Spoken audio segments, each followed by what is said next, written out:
வங்கக்கடலில் நிலவும் ஆழ்ந்த காற்றழுத்த தாழ்வு மண்டலம் இன்று மாலை 5:30 மணிக்கு ஃபெங்கல் புயலாக மாறும் என்று வானிலை ஆய்வு மையம் தகவல் தெரிவித்தது.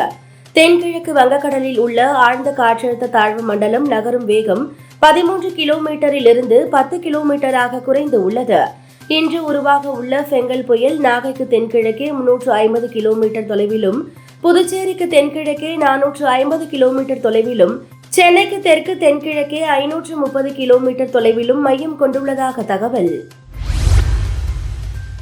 சென்னை கலைவாணர் அரங்கத்தில் நடைபெற்ற நிகழ்ச்சியில் தமிழ்நாடு சீருடை பணியாளர்களுக்கு பணி நியமன ஆணைகளை முதலமைச்சர் மு.க.ஸ்டாலின் வழங்கினார். அப்போது பேசிய அவர், திராவிட மாடல் அரசின் காலம்தான் தமிழ்நாடு காவல்துறையின் பொற்காலமாக அமைந்திருக்கிறது.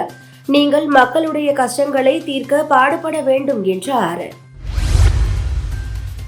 காங்கிரஸ் செயற்குழு கூட்டம் நாளை மறுநாள் டெல்லியில் கூடுகிறது. பாராளுமன்ற குளிர்கால கூட்டத்தொடர் நடைபெற்று வரும் நிலையில் அதானி நிறுவனம் மீதான லஞ்ச புகார், மணிப்பூர் கலவரம் உள்ளிட்ட பல்வேறு விவகாரங்களை பாராளுமன்றத்தில் எழுப்பி ஆளும் பாஜகவுக்கு நெருக்கடி அளிப்பது குறித்து இந்த கூட்டத்தில் ஆலோசிக்க வாய்ப்பு உள்ளதாக தெரிகிறது.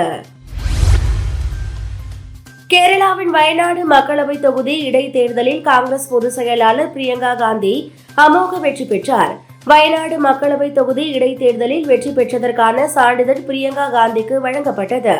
வெற்றி பெற்ற தங்கை பிரியங்கா காந்திக்கு இனிப்பு ஊட்டி ராகுல் காந்தி வாழ்த்து தெரிவித்தார். வங்காளதேசத்தில் இந்து மத தலைவர் சின்மோய் கிருஷ்ணதாஸ் கைது செய்யப்பட்டதை கண்டித்து நடைபெற்ற போராட்டத்தின் போது போராட்டக்காரர்கள் மற்றும் போலீசார் இடையே மோதல் வெடித்தது. இதோடு இந்துக்கள் மீது ஒரு கும்பல் தாக்குதல் நடத்தியது. இதற்கிடையே சிட்டகாங்கில் போராட்டம் நடைபெற்று வரும் நிலையில் இந்து கோவில்கள் மீது தாக்குதல் நடத்தப்பட்டு உள்ளது.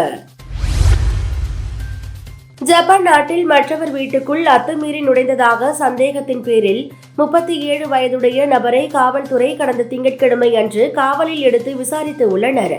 விசாரணையில்தான் 1000 வீடுகளுக்குள் இதுவரை அத்துமீறி புகுந்ததாக வாக்குமூலம் அளித்துள்ளார்.